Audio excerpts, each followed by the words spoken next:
Saludos, mi nombre es Oscar García, soy uno de los pastores en la Catedral de la Esperanza y quiero darles la bienvenida a nuestra clase sobre el Sermón del Monte. Hoy estamos ya en la parte 5, donde vamos a estar viendo la bienaventuranza, comenzando con la número 5, con la quinta bienaventuranza. Y entonces, si ustedes no han visto las clases anteriores, les invito a que puedan ver en nuestra página de Facebook, en el playlist de la clase Sermón del Monte, pueden encontrar las primeras 4. Así que allí hemos ido tocando desde una introducción al Sermón del Monte como porción de Mateo 5 al 7 completa, y luego entonces hemos comenzado poco a poco viendo esta primera parte del Sermón del Monte que le llamamos las bienaventuranzas. Hoy vamos a estar viendo, como les dije, desde la número 5 en adelante, y como siempre les invitamos a que ya sea en los comentarios en el video o a nuestro correo electrónico kdspr@gmail.com puedan escribir impresiones, observaciones, comentarios, preguntas que en algunas sesiones interactivas vamos a estar respondiendo. Ya tuvimos nuestra primera sesión interactiva, así que les invitamos a que si usted quiere participar nos deje saber, y en la próxima ocasión ya lo anunciaremos pronto y pueda estar con nosotros en ese tiempo de compartir y tener un contacto un poco más personalizado y responder directamente algunas preguntas o comentarios. Así que sin más preámbulos, comencemos hoy con la próxima bienaventuranza. La primera bienaventuranza que veremos hoy es la que dice: bienaventurados los misericordiosos, porque alcanzarán misericordia. Dichosos los que tienen misericordia de otros, porque ellos recibirán misericordia, tendrán misericordia de ellos. Esta afirmación es central porque se encuentra justo en el medio de todas estas bienaventuranzas, de estas 9 afirmaciones. Y Scott McKnight dice que de cierta manera esta quinta bienaventuranza complementa la cuarta, la que era anterior, aquellos que tienen hambre y sed de justicia, porque hasta cierto punto cuando te preguntas sobre quiénes o hacia quiénes deberíamos tener misericordia, posiblemente responderíamos diciendo aquellos que tienen la necesidad, aquellos que tienen hambre y sed de justicia, o incluso pensando en las anteriores, los que lloran, los pobres en espíritu, los que sufren, los oprimidos, los que han fallado, los que no han hecho lo que se esperaba o no han recibido lo que se esperaba. En otras palabras, del que necesita misericordia. Y misericordia no es pena, sino que es algo que incluye una empatía, una compasión, una acción en favor del otro, de otro. Y tampoco se trata solo de el no dar el merecido a alguien. Generalmente hablamos de misericordia como, bueno, alguien que merece castigo, pero decidimos no castigarlo. Y es posible que sí, hay algo ahí de misericordia, pero cuando Jesús habla de misericordia y en la manera que Jesús personifica la misericordia, nos damos cuenta que es mucho más que solo no dar el castigo que alguien merece. Puede venir a nuestra mente aquella historia que Jesús cuenta en Lucas 10, que tradicionalmente conocemos como el buen samaritano.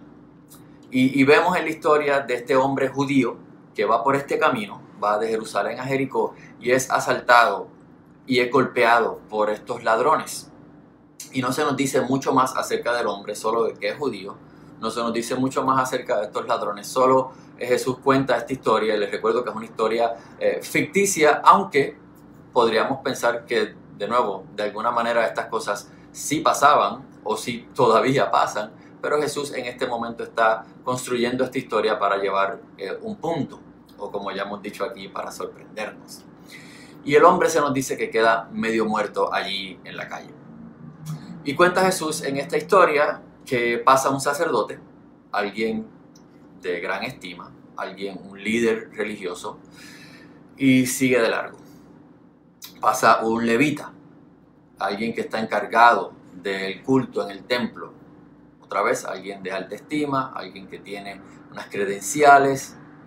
que uno espera que su cumplimiento de la ley, su amor a Dios y a los demás está por encima del ciudadano promedio, pero tampoco se detiene, continúa de camino. Y luego Jesús, en lugar de presentar otro israelita o alguien del pueblo de Israel, de momento, sorprendentemente, entra en la historia un samaritano. Y aquí tenemos que darnos cuenta que ya esto debió llamar la atención de los que estaban escuchando a Jesús, porque no caía en la misma categoría. Es cuando a veces, como a veces hacemos historias o hasta chistes en los cuales comparamos tres cosas. Esta regla de tres se repite muchas veces en refranes o en bromas. Y de momento el tercero nos llama la atención porque en este caso se sale de la categoría de la que Jesús estaba hablando, un samaritano. Así que a oídos de aquellos, ahora sí que si estos dos no habían tenido misericordia, no se habían detenido, mucho menos, ¿qué podemos esperar de un samaritano? Nada, porque de nuevo, en aquel contexto, los judíos y los samaritanos no se llevaban bien. Y realmente el judío se veía a sí mismo como superior. Digamos que los samaritanos eran para ellos ciudadanos de segunda categoría. Así que para ellos, en este caso, el samaritano no les daba ninguna esperanza de que la cosa fuera a cambiar o mejorar. Incluso podría hasta empeorar para este hombre que estaba en el piso. Y Jesús lo usa como ejemplo de misericordia, al que menos ellos hubiesen imaginado. Y les dice a ellos que sean como Él, que sigan su ejemplo. Y los debe haber entonces confrontado. El samaritano es el que muestra misericordia. No fue el sacerdote ni el levita. Y hay al menos dos asuntos que parece enfatizar aquí en cuanto a la misericordia cuando Jesús cuenta esta historia. De que no se trató de que sintió pena, porque a lo mejor el sacerdote y el levita sintieron pena. A lo mejor pensaron, qué terrible lo que le acaba de ocurrir. Qué bueno sería si esto no ocurriera. Pero tampoco es un nivel de empatía a la distancia, sino que lo lleva a actuar en favor de alguien. De asumir responsabilidad. Una responsabilidad que muchos otros podrían decir no era suya. De no esperar por los que se supone sean los que intervengan y ayuden. De entrar en la realidad de otro. Especialmente una realidad distinta, diametralmente distinta a la de él. Una realidad en la que aquella víctima estaba, que necesitaba que alguien tuviera misericordia. Y aquí hay algo entonces de la misericordia que tiene que ver con no cuáles son los requisitos que alguien debe cumplir para que yo me mueva a misericordia. ¿Será que yo espero que sea alguien que piense igual que yo? Que actúe igual que yo? Que se vea como yo. ¿O el único requisito será que necesite que alguien tenga misericordia de él o de ella? Y el samaritano tiene que moverse a través de barreras sociales, raciales y hasta religiosas. Porque como ya hemos mencionado, estas barreras existían entre esos grupos. Y por esto es importante que nos demos cuenta que Jesús a propósito está poniendo un judío necesitando misericordia y nada más y nada menos con un samaritano siendo el que se mueve a ayudar, a tener misericordia. Y él rompe con esas barreras. Y podríamos escuchar algunos de los argumentos para que esta persona no lo hiciera. Y hasta tal vez traerlos a nuestro contexto y argumentos que a veces escuchamos o decimos para no necesariamente movernos a misericordia. Argumentos como, bueno, ¿quién lo manda a meterse allí? O, por bueno no fue. Algo debía estar haciendo esa persona. O, yo no me meto en esos son asuntos entre ellos, entre esos grupos. Eso no me toca a mí resolver. Y uno puede tal vez mencionar o pensar en otros argumentos. Es fácil encontrar argumentos para no movernos a misericordia hacia otros. La pregunta es si esos son los argumentos que Jesús acepta o recibe, o si nos está confrontando e invitando a una justicia mayor, a pensar y actuar como Él actuó, o como en este ejemplo estamos viendo que Él presenta. Porque Jesús no solo contó historias acerca de gente misericordiosa, sino que lo encarnó. Como vemos en los evangelios, Jesús tiene misericordia de los que estaban en necesidad de sanidad física, en algunos de sanidad espiritual. Vemos enfermos sanados, hasta muertos resucitados. Vemos endemoniados, oprimidos que de momento son liberados, cadenas son rotas. Vemos también como los que la sociedad había echado a un lado, los leprosos, los ciegos, los pobres, las mujeres, las viudas, los niños. Jesús de momento tiene misericordia y los pone en el centro como dignos de que se les haga misericordia, de que tengamos misericordia de ellos. Jesús los escucha, Jesús los afirma, Jesús interviene. De los que tenían hambre y Jesús los alimenta. Pero también tuvo misericordia de aquellos que parecían estar muy bien, pero su corazón no lo estaba. Aquellos incluso que habían causado daño a otros. Pero Jesús sabe que no todo está perdido.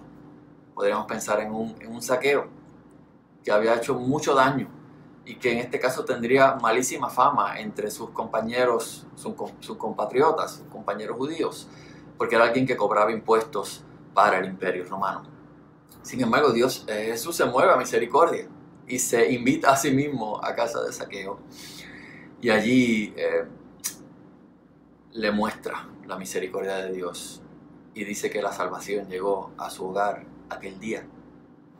Y vemos cómo Zaqueo cambia por esta misericordia de Dios, este moverse a aquellos que tenían necesidad, porque Zaqueo tenía necesidades, eran distintas tal vez a las que otros tenían. Jesús tuvo misericordia aún de aquellos que lo crucificaban. Y una de sus últimas palabras allí es: Padre, perdónalos, porque no saben lo que hacen. Misericordia, misericordia. En contraste, Jesús fue aquel del cual no tuvieron misericordia. Jesús sabe en carne propia lo que es quedarse esperando por misericordia y que no tengan misericordia de ti. Sin embargo, la extiende de manera perfecta a los demás. Así que en el reino de los cielos, en esta visión de Jesús de una manera de vivir distinta, vivir de acuerdo a los valores del reino, de este reino que en Él se ha acercado, existe esta oportunidad de dar y recibir misericordia. De no siempre pensar que lo mejor es dar a cada uno su merecido. O que lo que pasa, pues, son diferentes circunstancias y yo no tengo que meterme ahí. O de poner requisitos, como ya dijimos, para quien merece nuestra misericordia. Se trata de entrar en el sufrimiento y en la necesidad de otro. Y eso requiere una decisión, un riesgo, un costo. De lejos de tener pena a la distancia, nos movamos a la acción. De que podamos acercarnos a un Dios que, como dice en el Salmo 103, es lento para la ira y grande en misericordia. Y que escojamos parecernos a Él en eso. Con la promesa de que aún en el peor caso, de que aquí no experimentemos misericordia, o al menos no siempre, o al menos no de manera perfecta, de parte de otros, podamos descansar en la continua y perfecta misericordia de Dios hacia nosotros. Y que eso sea suficiente para movernos a tener misericordia de los demás. Bienaventurados, dichosos, felices los que tienen misericordia, porque ellos recibirán misericordia. La próxima bienaventuranza que veremos es la número 6, que dice: bienaventurados los de limpio corazón, porque ellos verán a Dios. De momento, a diferencia tal vez de algunas de las bienaventuranzas que ya hemos visto, esta no parece ser sorprendente, parece hacer sentido. Los de limpio corazón verán a Dios. Y una lectura simplista, digamos, de esto puede ser como, bueno, los que se portan bien, los que son buenos, pues irán al cielo. Pero yo creo que aquí hay algo más.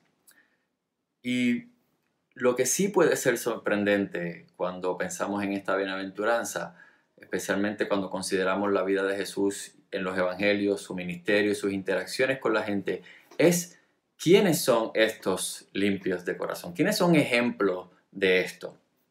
Porque uno pensaría que son los más religiosos, los que saben la escritura, los que estudian la escritura y la practican, los líderes del pueblo.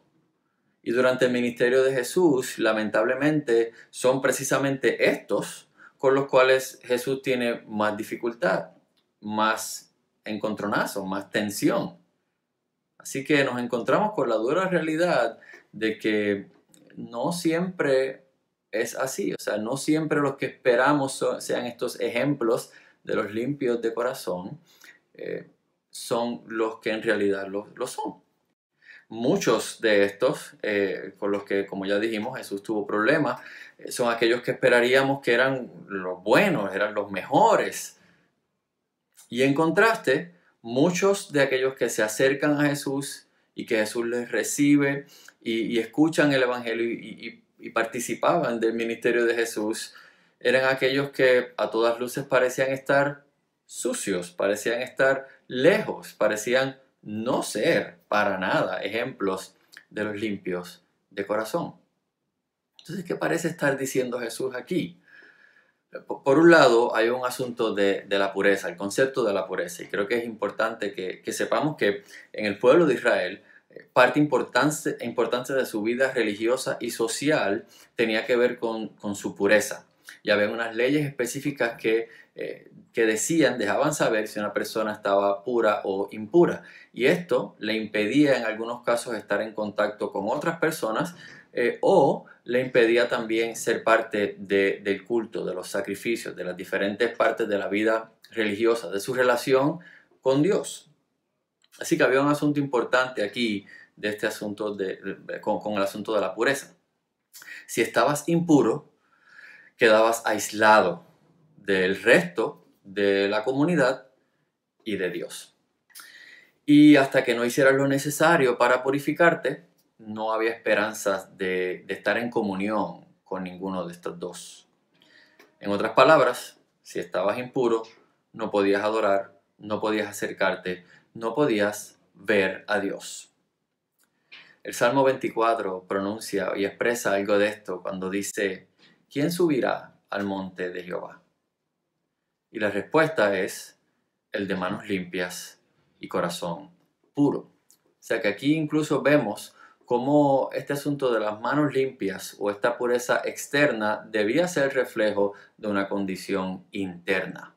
Desde el principio Dios ha estado interesado en purificarnos, en limpiarnos, en transformarnos por completo. No solo la apariencia, no solo el exterior, sino mucho más importante el interior, porque después de todo, desde nuestra vida interior, desde nuestro corazón, es que surge todas las demás cosas. Y podríamos pensar en este asunto de la pureza o de la higiene. Tal vez ahora estamos por la pandemia acostumbrados a llegar a cualquier lugar y tener que limpiar nuestras manos o desinfectar y que se nos tome la temperatura para saber si podemos entrar, si podemos participar de ciertas cosas. Así que para este pueblo de Israel era muy importante y era parte de su vida social y religiosa el asunto de la pureza.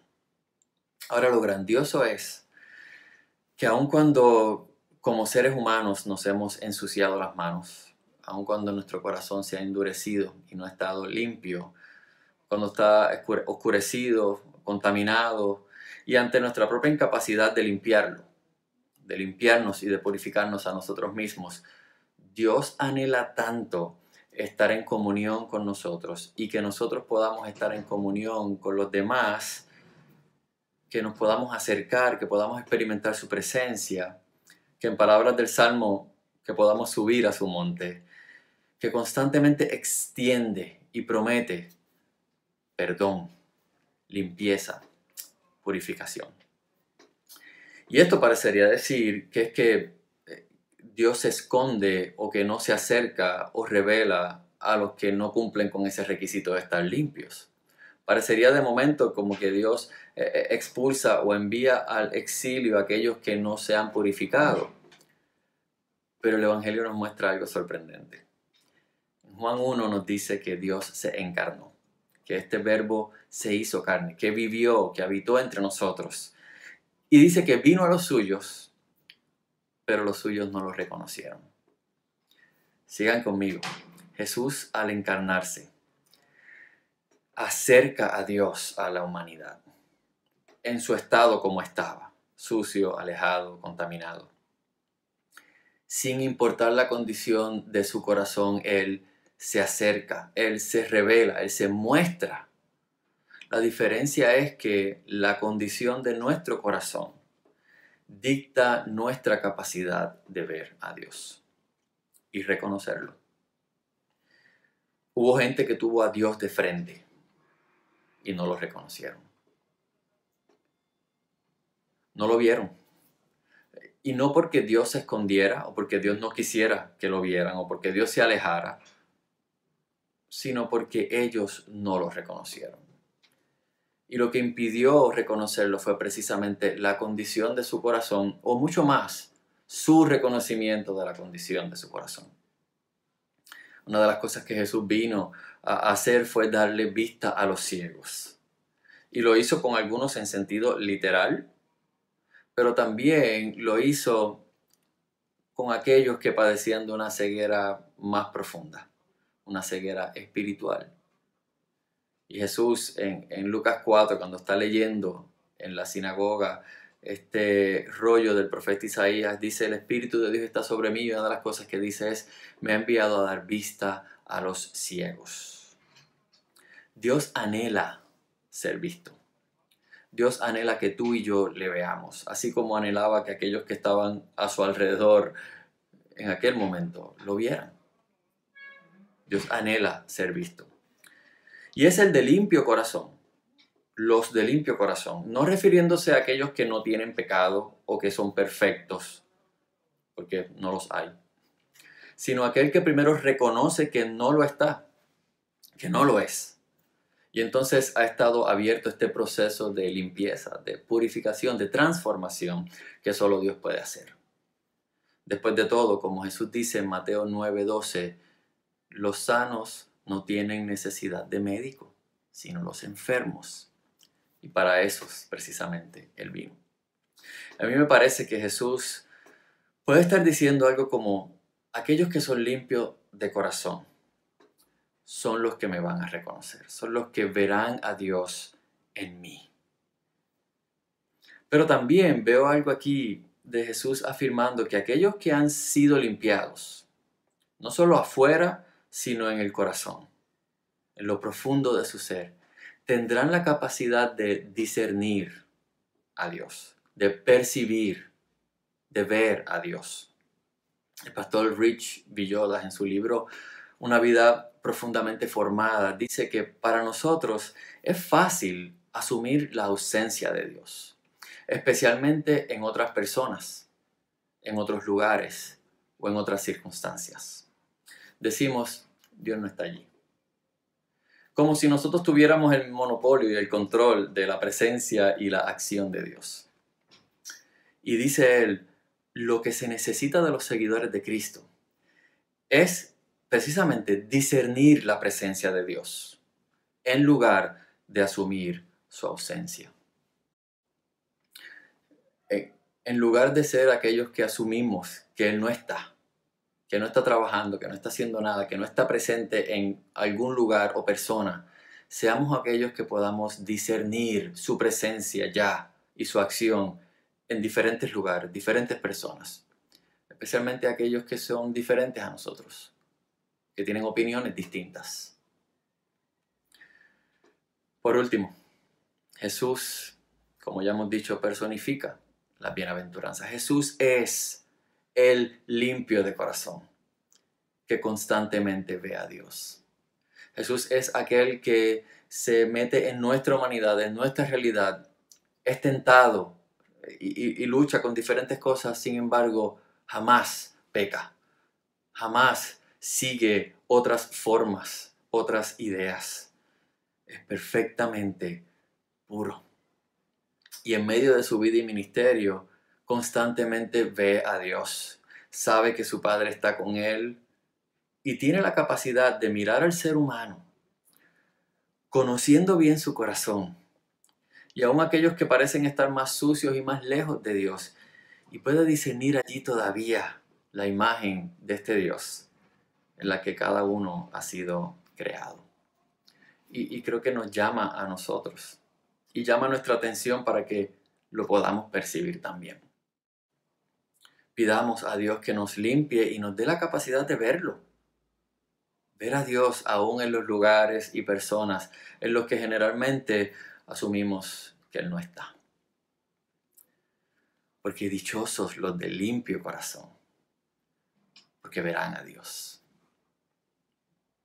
Hasta aquí la clase de hoy. Gracias por su sintonía. Les invitamos como siempre a que dejen sus comentarios o envíen sus preguntas al correo cadespr@gmail.com y los esperamos el próximo martes, donde estaremos terminando esta parte sobre las bienaventuranzas. Dios les bendiga.